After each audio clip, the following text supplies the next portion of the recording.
Boa noite, gente. Tudo bem com vocês? Será que sua família é assim também ou só essa aí? Tem muita gente que vive num conflito de casa, que não sabe mais o que fazer com sua própria família. Fala assim para mim, pastor do céu, você não tem noção como lá em casa o bicho pega. E eu estou aqui nessa noite para a gente conversar um pouquinho sobre essa ideia que a gente vem falando da nossa nova série.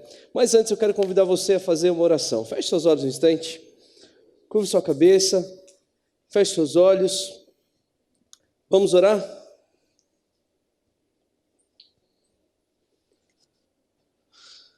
Vamos orar, vamos pedir a Deus por esse momento precioso na nossa vida. Querido Deus, muito obrigado por ter a oportunidade de conversarmos hoje sobre os conflitos da nossa casa, da nossa família. Eu peço em nome de Jesus que o Senhor abra nossa mente, nosso coração, para que cada vez mais a gente aprenda com a Tua palavra, ela possa nortear, guiar cada um de nós. Que o Senhor possa ser o centro de tudo o que acontece na nossa casa. Pai, em nome de Jesus, corrige, molda a nossa família com essa palavra hoje. Em nome de Jesus. Amém. Graças a Deus. Nós vamos falar um pouquinho, pois foi, gente? Vamos falar um pouquinho sobre conflitos. E eu quero convidar você a fazer uma pequena reflexão comigo a partir do vídeo que nós vimos aí. Quando a gente olha esse vídeo, fica inevitável a gente pensar que na nossa família tem conflitos. Na minha família e acredito que na sua também. E quando a gente pensa em conflitos, que já é a nossa série, eu quero que você pense em todos os desdobramentos desse conflito que acontece na minha vida, na sua vida, na minha família e provavelmente na sua família também.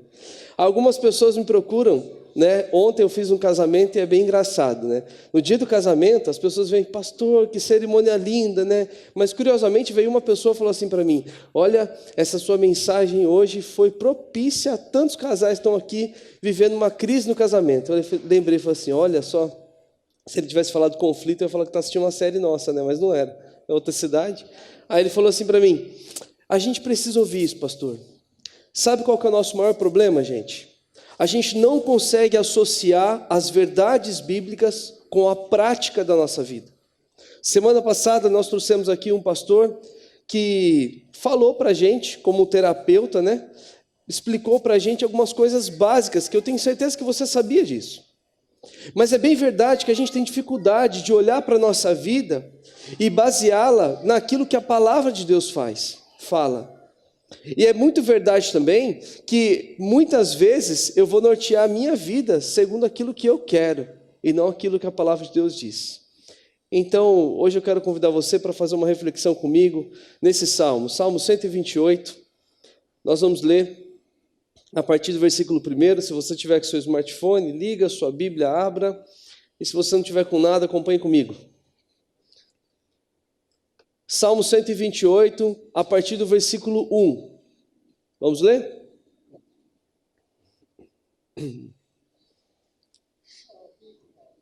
Diz assim então, como é feliz aquele que teme ao Senhor, que anda em seus caminhos.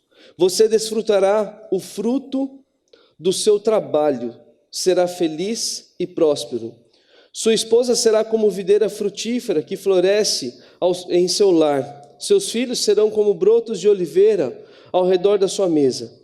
Esta é a bênção do Senhor para aquele que o teme.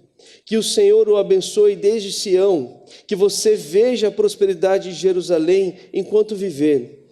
Que você viva para ver seus netos, que Israel tenha paz. Olha que bonito isso. Algumas coisas é bem verdade que você precisa entender. Como é feliz aquele que... Fala. Temer ao Senhor significa, então, colocá-lo no lugar certo. Fazer com que Ele tenha o lugar certo no seu coração, na sua vida. Temer ao Senhor significa, então, colocá-lo como aquele que governa todas as coisas na sua casa, na sua vida, no seu coração.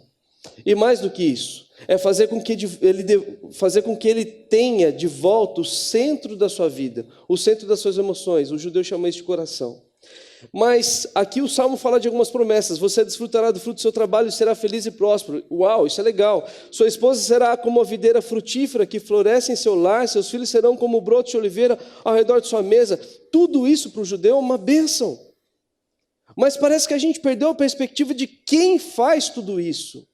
Gente, hoje é muito fácil, as pessoas estão confundindo.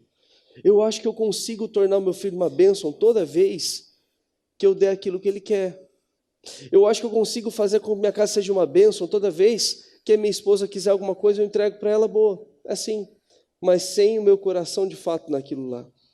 Esse texto faz a gente refletir um pouco mais. O versículo 4 fala assim: esta é a bênção do Senhor para aquele que o... Não é para aquele que quer simplesmente. Não é para aquele que está vindo à igreja simplesmente. Não é para aquele que simplesmente abre, tem sua Bíblia aberta lá, mas essa Bíblia não está no seu coração, na sua prática do dia a dia. É só para aquele que teme. Essa é a grande crise que a gente vive. Quantas pessoas vivem uma crise em família e a resposta é a palavra de Deus, mas a gente sempre busca um outro recurso, sempre tenta fazer de outra maneira para que a gente possa então dar um jeitinho na vida. Uma certa vez eu atendi um casal em crise que disse isso para mim: a gente não aguenta mais a nossa família. Nosso casamento foi tumultuado, já tem 5 anos de casado, parece que não mudou nada, a nossa vida é só para baixo. E pastor, eu sempre ouvi que casamento é uma coisa que não dá certo, família perfeita, só aquela da televisão. Esse é o problema. Às vezes a gente ouve coisas que não é verdade. Às vezes a gente então aceita coisas na nossa vida que não é verdade. A palavra de Deus diz que aqueles que temem ao Senhor, Ele faz isso. Mas vamos para a prática hoje? Hoje eu quero fazer algo bem prático com a gente. Quando eu leio esse texto, eu começo a imaginar que uma pergunta tem que vir à nossa mente, ao nosso coração. Qual o resultado quando não me atento a esta palavra? Qual que é o resultado quando eu não olho para a palavra de Deus e norteio a minha vida? Bom, o resultado são famílias destruídas. Hoje, como nunca, a gente tinha um tempo atrás uma certa percepção. Quando acontecia uma separação, a família ficava um pouco abalada, ficava aquela coisa ruim, né? As pessoas falavam: olha, aquela moça é separada, tinha um negócio assim, né? Hoje não tem mais. A gente perdeu até aquele senso, sabe, que parecia que norteava a nossa cultura, nós perdemos, isso não tem mais. Hoje não tem problema você casar para ver se vai dar certo. Hoje não tem problema porque as pessoas tentam justificar que o formato das famílias hoje, na verdade, é um multiforme. Não tem problema você ter 5, 6 filhos espalhados pelo mundo, sem esses filhos estar próximos a você, não tem problema. O que você não está entendendo é que quando a gente não conhece os resultados da palavra de Deus e não aplica a nossa vida, você começa a ter sérios problemas. E esses problemas é que a gente tem que falar hoje. Um dos problemas que as famílias sempre têm são as brigas frequentes em casa. Quem já presenciou uma briga em casa dos pais? Levanta a mão para eu ver. Qualquer época da sua história. Já? Alguns têm a bênção de nunca ter visto isso. Sabia? Eu já conheci pessoas que nunca viram isso. Meus pais nunca brigaram. Falou: uau, que massa. Nunca brigaram. Aí você pergunta: e você? Parece que o negócio não passou de pai para filho. Esse negócio não. Brigas em casa têm se tornado cada vez mais comum. E as pessoas têm dificuldade de admitir que a briga é causada pela dureza de coração. Esse negócio de estar com o coração duro faz com que as pessoas cada vez mais, então, não se atente àquilo que Deus quer fazer. Uma das principais coisas que faz curar uma família ferida é o perdão. E quantas pessoas leem sobre perdão, ouvem na igreja sobre perdão, mas não conseguem colocar em prática isso? Quantas famílias preferem, então, cada um olhar, seguir seu caminho, cada um ir para um lado, do que de fato olhar para aquilo que a palavra de Deus diz e nortear o seu coração segundo a palavra de Deus? Não, é melhor seguir o meu coração. Quando a gente segue o nosso coração, a gente é enganado, porque a Bíblia diz que nosso coração é enganoso. Ele vai te enganar. Hoje eu quero chamar 3 casais aqui em cima comigo. Casais voluntários, viu, gente? Não combinei com ninguém. Eu quero que você se voluntarie para vir aqui comigo. Nós vamos construir uma ideia juntos. Eu quero que os homens pensem em 3 coisas que eles não querem que tenha numa casa. E as mulheres vão pensar em 3 coisas que elas querem que tenha numa casa, pensando em conflito de família, ok? 3 coisas que os homens falam assim: não, isso não pode ter numa casa, numa família. E as mulheres vão falar assim, isso aqui tem que ter numa família. Quando a gente pensar assim com esses 3 casais, eu quero que você reflita também quais são as 3 coisas que você mais gostaria que tivesse na sua casa. E quais são as 3 coisas que você menos gostaria que tivesse na sua casa, que você não gostaria de jeito nenhum que tivesse na sua casa. Então vamos lá, eu preciso de 3 casais voluntários, aquele que está com o coração assim, sabe, feliz, aberto, para falar assim, eu quero, pastor.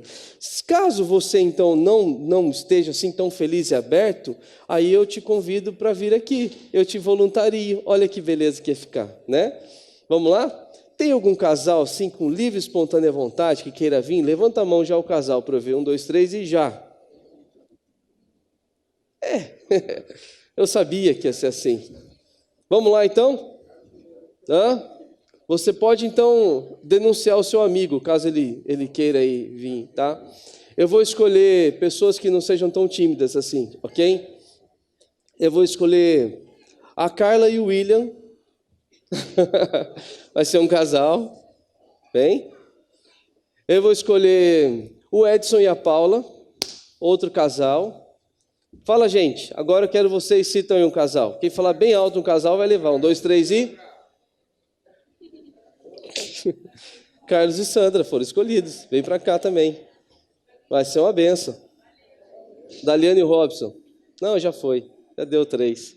O próximo vocês vão. Edson e Paula, está faltando vocês. Está lá em cima? Ah, está descendo já. Pode vir, Edson. Não vai escapar, não. Mulheres de um lado, homens do outro, tá bom? Will, põe mais pertinho daqui, por favor. Não fica muito atrás de mim. Isso. Gente, fecha... Aqui, ó. Aqui, Carla, mais pertinho, por favor. Não garanto nada. Está perguntando se vou apanhar em casa. Não garanto nada. Quero abaixar um pouquinho isso aqui. Pode tirar, Léo.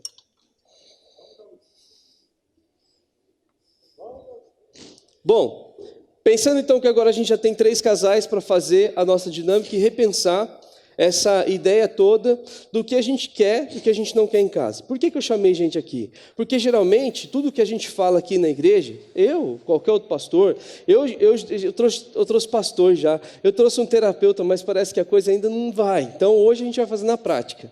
Por que eu fiz isso? Porque tudo que a gente fala, que é baseado na palavra de Deus, tem que ter um peso de decisão. Você tem que ouvir aquilo que você está ouvindo aqui na igreja, mas levar para casa como prática.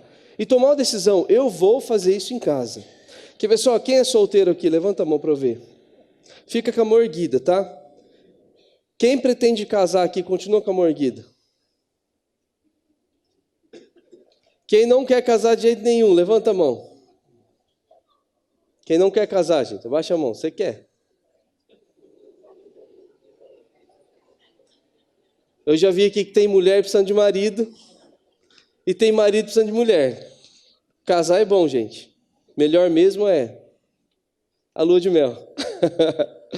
Olha, hoje a gente vai aprender na prática. Eu quero que vocês escrevam, só que tem que ser assim. A regra é o seguinte: vocês têm que escrever 3 palavras em comum acordo. Os 3 têm que concordar que essa palavra vocês querem que tenha em casa. Então, tem que conversar um com o outro, tem que conversar um com o outro. Não adianta escrever sozinho, pensar não. Vocês têm que fazer pleno acordo que essa palavra tem que ter em casa, com esse negócio, certo? São 3, mais uma de cada vez, ok? Vocês vão escrever em comum acordo aquilo que vocês não querem que em casa, numa família, ok? Uma família, tá? Que não pode ter numa família, em comum acordo. As 3 têm que estar de acordo com isso. E assinar embaixo, certo? Por que a gente vai fazer isso? Porque depois que a gente descobrir quais são as palavras que a gente quer e que a gente não quer que tenha em casa, nós vamos repensar agora sobre a nossa história.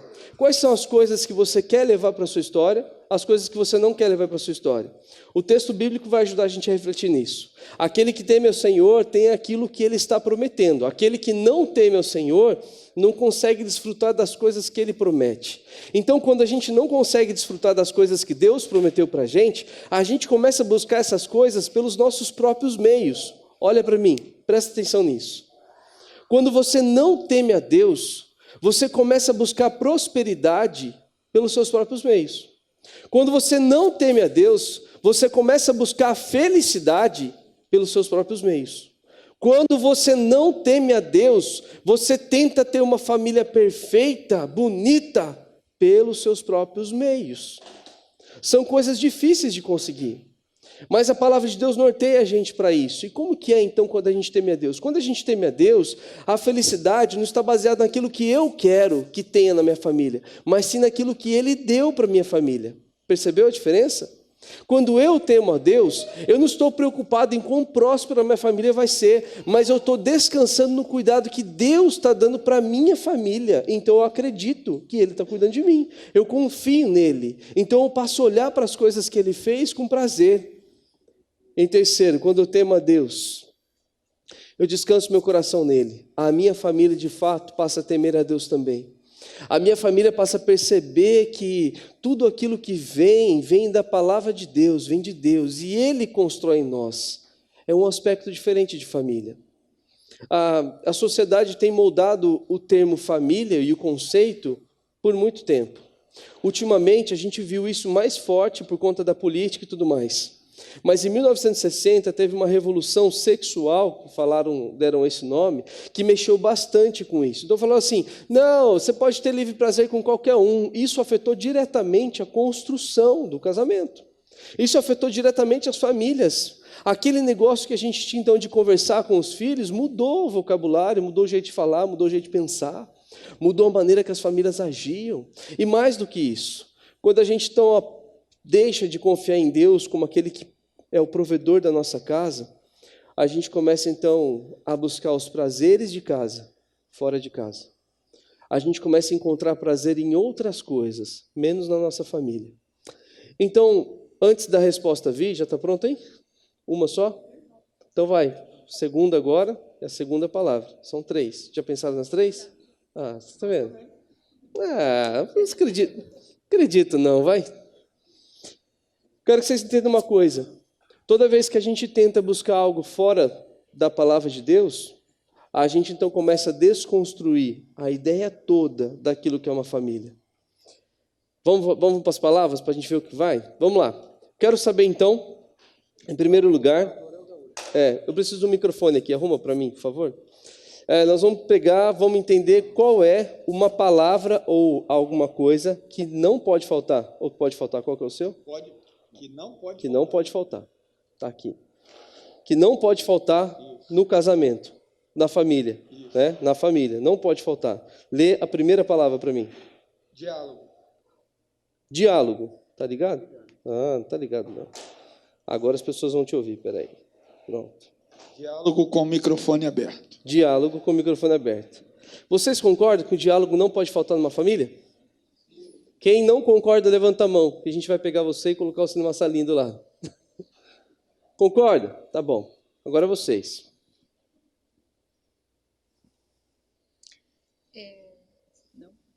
Não pode ter no relacionamento brigas. Olha que interessante, não foi nem combinado. Se tem que ter diálogo, não pode ter briga. Você percebeu? Sabe que eu aprendi uma lição esses dias, né? Quando alguém estiver falando muito alto com você, você tem uma técnica muito exclusiva. Você abaixa o tom de voz. Aí a pessoa começa a gritar, abaixa o tom de voz.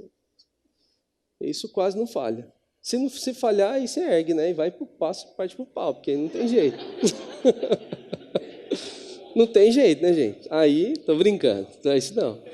Mas o mais interessante é que eu quero que vocês percebam quais são as palavras que vão nortear um sentimento de uma família. Vamos para a segunda. Cumplicidade. Cumplicidade não pode faltar numa família, certo? Não pode faltar. Falta de companheirismo. Acho que deu bug aqui, né? É outra coisa, né? Não faltar é vocês, né? O que não pode ter. Não pode ter. Tá, o que pode faltar? Como que é? Não, nossa, que tem que ter. Isso, companheirismo. Tem que ter. Tá bom? Mas quando eu penso assim, vocês estão fazendo errado.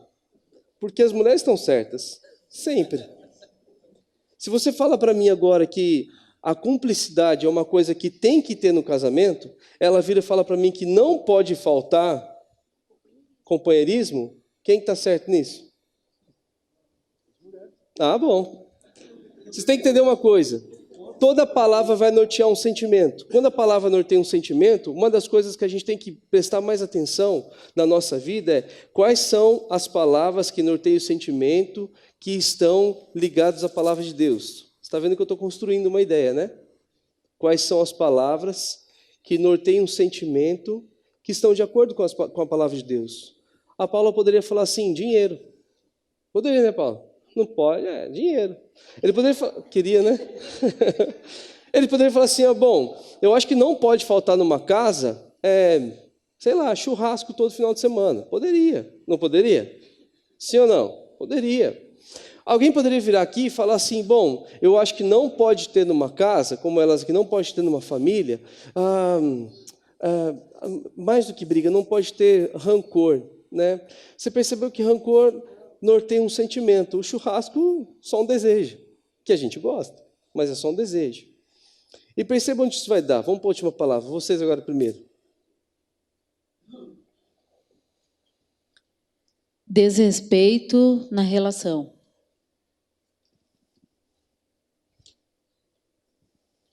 Amor.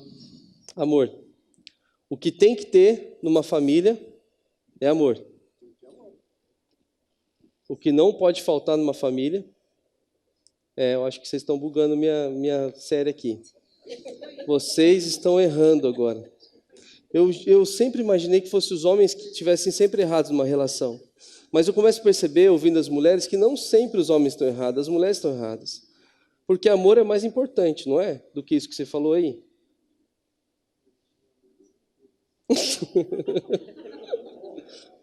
Gente, segura aí que tem só mais uma aí, pode virar folha. Todo sentimento que é norteado a partir de um desejo, não pode faltar churrasco em casa.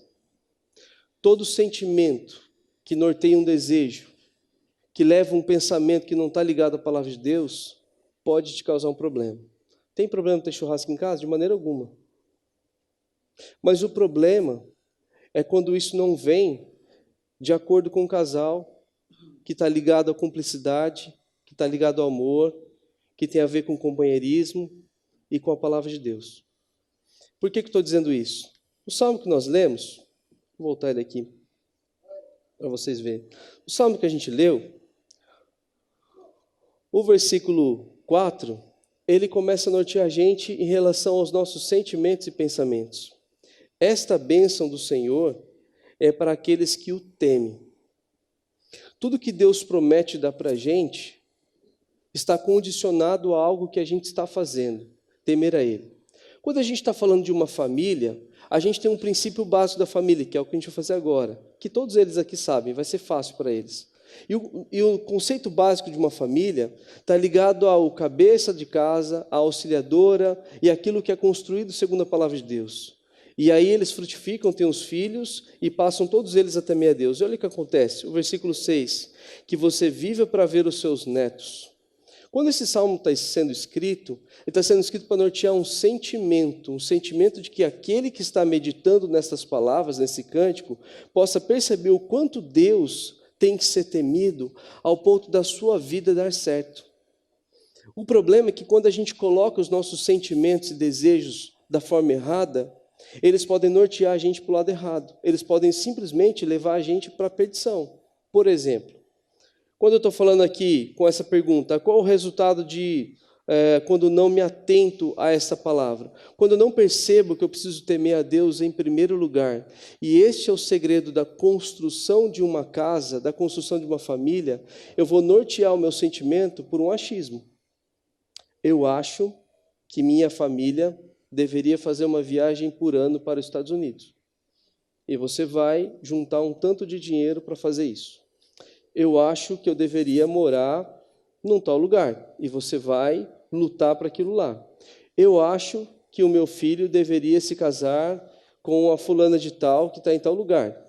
Eu acho que eu deveria olhar para minha esposa e vê-la desta forma. Esse tipo de achismo leva toda uma comunidade a se perder de fato da vontade de Deus. E um termo prático que a gente pode levar é que quando a nossa casa se rompe, ela se rompe por coisas que a gente não presta atenção, como esse texto, por exemplo. Olha esse texto. Deus os abençoou e lhes disse: sejam férteis e multipliquem-se, encham e subjuguem a terra, dominem sobre os peixes do mar, sobre as aves do céu e sobre todos os animais que se movem pela terra. Esse é o primeiro mandato cultural de como Deus então institui uma família. A família então estava ali pronta para fazer com que a vontade de Deus fosse feita, a partir desses conceitos. Deus então, a primeira coisa que ele faz é abençoar a primeira família. E ele fala então para eles agora: sejam férteis, multipliquem-se, enche esse lugar, domine sobre tudo que vocês estão vendo. Esse mandato cultural, ele está condicionado à primeira coisa que Deus faz, que é abençoar a família. Percebeu? E quando a família, então, não segue mais isso, que a gente entra na parte do pecado, a família, então, passa a subjugar a terra da forma como ele pensa. E é exatamente assim que foi construída a nossa sociedade. Quando a família cai em pecado, quando o pecado entra no mundo através do homem e da mulher, o que acontece? Eles continuam no mandato cultural, mas a partir de agora, da forma como eles querem. Não mais sendo abençoados por Deus. Olha o outro texto que interessante. Por essa razão, o homem deixará pai e mãe e se unirá à sua mulher, e eles se tornarão uma só carne. Esse é o texto clássico. Quando alguém vai casar, eu falo desse texto para ele. Eu falo: você está vendo? Essa aqui é a função. Uma das coisas que mais dá problema numa família é quando as pessoas não assumem os seus papéis. Você sabia que filho tem papel de filho? Mãe tem papel de mãe, esposa tem papel de esposa, marido tem papel de marido e pai tem papel de pai.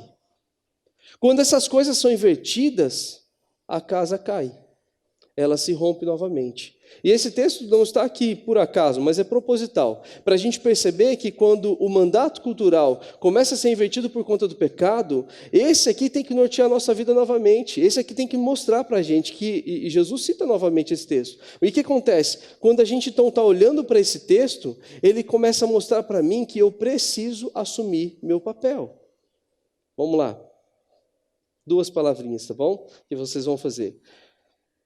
Escreve a pergunta, por favor, para a gente não confundir mais, tá? Porque senão as mulheres sempre vão ganhar na nossa disputa. Tá? A pergunta é assim: quais são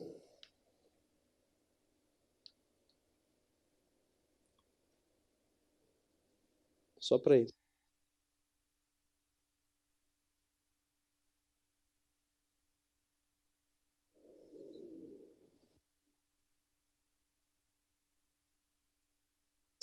Eu falei para eles: do pai e do marido, da mãe e da esposa, num casamento.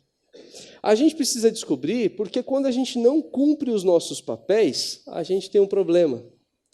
Eu vou citar 2 problemas. Eu conheci um caso que o pai teve um grande problema, sofreu um acidente, algo justificável, né? Então ele ficou todo paralisado, né? Ficou numa cama, não tinha mais ação alguma, e aí de repente a mãe precisou se movimentar um pouco mais, assumiu um pouco o papel de pai naquela família, mas ela não suportou, porque tinha bastante filhos. Então um dos filhos assume meio que o papel do pai de cuidar dos filhos. Tem algo errado aí, gente, nessa história? Não, né? Diante de uma necessidade, nós temos que entender que é assim que funciona. A vida segue. Então, geralmente, assim, na minha família aconteceu já isso também. Meus pais são separados, eles se separaram, eu tinha 4 anos de idade, e quando eles se separaram, eu percebi, bem depois, não na época, né, mas hoje eu percebo que o que aconteceu é que eu meio que assumi o papel do meu pai para as minhas irmãs, né? E eu tenho, são 3 irmãs, pensa que situação, eu tenho 3 irmãs, mais a minha mãe, então em casa era um monte de mulher, só eu de homem, e eu assumi meio que esse papel. Mas nessa história que eu te contei, parece que não tem nada de errado, mas eu quero que você observe uma coisa. Algumas vezes, quando o filho assume o papel do pai sem perceber, ele se esquece que ele é filho. E quando ele se esquece que ele é filho, a mãe não tem mais autoridade sobre ele. E aí a gente tem um grande problema. Por quê? Porque esse texto norteia a gente a cada um ter o seu papel. Mas, pastor, tem problema, é um acidente, aconteceu algo errado. A gente precisa fazer isso, não tem o que fazer, é verdade. Então a gente precisa de ajuda. É nesse momento que o terapeuta entra, nesse momento que o profissional entra para relocar os papéis numa casa. Agora, quando que é o mais sério? Quando a família tem toda a estrutura, o suporte, e ainda assim o marido não assume o papel de marido e não assume o papel de pai. A mãe não assume o papel de mãe e não assume o papel de esposa. Presta atenção no que eu vou te dizer. Quando você não cumpre o seu papel, você não consegue perceber as bênçãos de Deus na sua vida. É fato isso. Quando você deixa de cumprir o seu papel de mulher no seu casamento, o seu casamento corre um sério risco. Quando você deixa de cumprir o seu papel de mãe, os seus filhos correm um sério risco. Quando você deixa de cumprir o seu papel de pai, você deixa com que toda a sua família seja descoberta e fique descoberta daquilo que Deus tem para eles. Então, esse texto, ele não vai nortear só um casamento, que o homem deixa o pai, a mãe, a mulher também, une e vira uma só carne. A gente está falando que a partir deles, cria-se então uma nova família. E sabe qual que é a dinâmica bíblica disso? Acompanha comigo. Adão e Eva estão lá juntos, Deus vai, coloca a bênção sobre eles e fala assim, agora vocês crescem, multiplicam e vai. E de repente o pecado entra na vida deles, tudo se rompe e a coisa fica ruim. Mas acontece uma nova família entra. E qual que é essa nova família? A família de Abraão. Abraão, sai da tua terra, desse meio dos seus parentes, pega tudo que você tem aí e agora você, Sara, e todas as pessoas que te seguem serão abençoadas por você. Olha que interessante, Deus pega uma nova família para começar a abençoar as outras famílias da terra. E assim vai. Depois, lá baixo eu. Está onde? E aí, o que acontece? Depois de tudo que acontece na família de Abraão, a gente tem outros patriarcas que vão entrando. Por que que Deus faz uma construção lógica desta forma? Para mostrar para mim e para você que não existe reino de Deus sem uma família. Todos os patriarcas que entraram falam assim, mas é um machismo demais, pastor. Não é, era o sistema da época. Então ele chama Moisés, levanta Moisés, mas Moisés não vai sozinho. Moisés pega sua família antes de Moisés. Tem a sua família. Lembra disso? Lembra de José do Egito? A sua família estava lá, feliz, agindo em tudo o que eles estavam fazendo. Vamos lá, qual é o papel? Microfone? Do papel da esposa e da mãe no casamento, na família. Bom, o papel da mãe na família é ser amiga dos filhos, né? E, juntamente como esposa, saber ouvir o marido, estar junto ali no dia a dia, compartilhando. Vocês concordam? É isso? Qual o papel do pai e do marido no casamento? Do pai é ser sempre um bom exemplo. Ah, Do marido é amar incondicionalmente sua mulher. tá bom. Uma salva de palmas para ele, gente. Muito obrigado, gente. Vocês podem se sentar agora. Então pode continuar aí. Não, pode ficar mesmo. A gente está acabando já. Só não quero que vocês fiquem com vergonha, ok? Mas eu preciso dizer algo. Que eu, assim, lá no meu mais íntimo, meu coração, eu achei que pudesse sair palavras como essa. Então presta atenção nisso. Mãe, seja mãe dos seus filhos. Não tem algo melhor que seu filho precisa do que uma mãe, depois uma amiga, ok? Por que eu estou dizendo isso? Porque quando a gente inverte esse papel, a gente não observa que Deus colocou pessoas, e eu entendi o que ela falou, Deus colocou pessoas para ser amigo da gente, mas Deus colocou gente para ser mãe da gente. Então a mãe nunca pode deixar de ser mãe para ser amiga, ela tem que ser mãe e amiga, que foi o que a Carla disse, eu tenho certeza disso. As mulheres, elas precisam também perceber o papel delas. A mãe, ela é extremamente importante. A mulher é ainda mais. Qual que é o papel da mulher num casamento? Você sabe? O papel da mulher no casamento é ser a auxiliadora. Algumas pessoas têm um problema com a palavra submissão, né? Então a mulher deve ser submissa ao homem. Você já enxerga um chicote na mão do homem. É assim que funciona? Assim de jeito nenhum. Mas a Bíblia fala que a mulher se submete, é submissa ao homem que morre por ela. Então fala para mim, mulheres, você então não seria submissa ao marido que morre por você? Sim ou não? Sim, até eu. Pensa se não, um homem que morre por você. Mas é mais do que isso. A palavra submissão significa estar sobre a mesma missão, debaixo da mesma missão. A mulher foi criada com o papel de auxiliadora para dar suporte na missão que Deus deu. Então o papel do homem no casamento é tomar direção daquilo que ele sabe que é para fazer. E toda a Escritura está levando a gente a entender isso. A gente então é apontado constantemente que Deus fala com o homem para que esse homem seja o cabeça do lar. E não é porque ele menospreza a mulher, porque ela tem um papel importante. Mulheres, Deus criou vocês com esse perfil, para que vocês então sejam auxiliadoras. Não estou dizendo que as mulheres não devem ser protagonistas das histórias. A gente sabe que não é assim que funciona. Eu estou dizendo para você que Deus criou a mulher com um papel importante. E às vezes, quando esse papel é invertido, a gente tem um problema sério na família. Porque aí a filha não consegue enxergar mais essa submissão da autoridade de Deus na vida dela também. Então ela repete o que a mãe fazia. Então esse negócio vai levando, vai levando. Aí quando o homem não entende o seu papel de estar à frente, eu tenho um exemplo que um pastor uma vez disse para mim, é muito verdade. Falou assim, se no assalto vocês então tiverem que tomar um tiro, você precisa ser o primeiro a entrar na frente de sua mulher. Alguns vão pensar assim, Você vai pegar a mulher, usa de escudo. E vai pedir a Deus que seja uma mulher desse tamanho, para proteger mais ainda, pensa.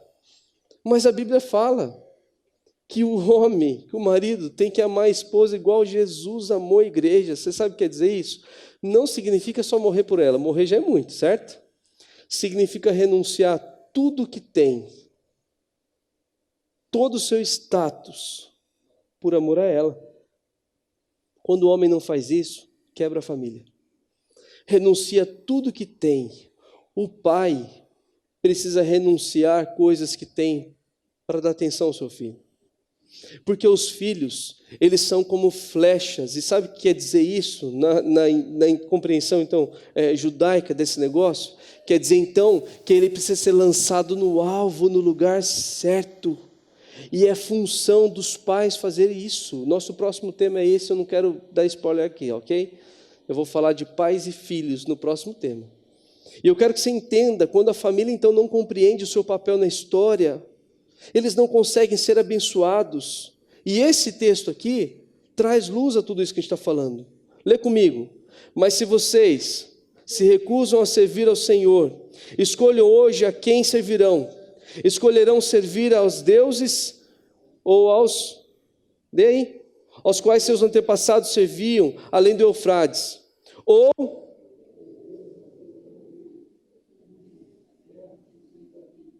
quanto a mim, eu e minha família serviremos ao Senhor. Josué, em um momento de crise, com todo o seu pessoal, falou assim, vocês têm que escolher. Quem que vocês vão servir? Ao nosso Deus ou ao Deus que vocês estão vendo por aí? Escolham aí. A mesma coisa eu falo para vocês. Vocês podem escolher servir qualquer Deus que vocês quiserem. O Deus da prosperidade, o Deus da tecnologia, o Deus não estou nem aí com isso, o Deus disso tudo é bobeira, pastor. Mas você precisa entender que, seguindo o padrão bíblico, o que você tem que entender é isso. Quanto a mim, eu e minha família serviremos ao Deus dos exércitos, ao Senhor. Então, famílias devem orar juntos. Termo prático para a gente então encerrar. As famílias devem orar juntos. As famílias devem criar o hábito de fazer isso. Orem com seus filhos, orem com sua esposa, ore juntos. Essa semana no CTPI a gente viu um casal falando de novo aquilo lá que eu tinha levado para vocês, falou lá, né? Então, namorem semanalmente. Qual que é o outro tema aí? Não, orem juntos diariamente, namorem semanalmente e se retirem anualmente. Pensa, isso é ótimo. Famílias devem dar abrigo. Sabe o que significa isso? Devem dar segurança aos seus filhos, às pessoas que estão próximas. Quando a família não percebe que é temente a Deus, eles se esquecem desse padrão simples que a palavra de Deus norteia: orar e dar abrigo. Guarde essas duas palavras: orar e dar abrigo. Aí quando eu volto lá para o texto inicial, eu começo a perceber que tudo que o Salmo está falando é isso. Aquele que teme ao Senhor tem a prática correta, porque leva a sua família a falar com Deus e ter abrigo. quero orar com você.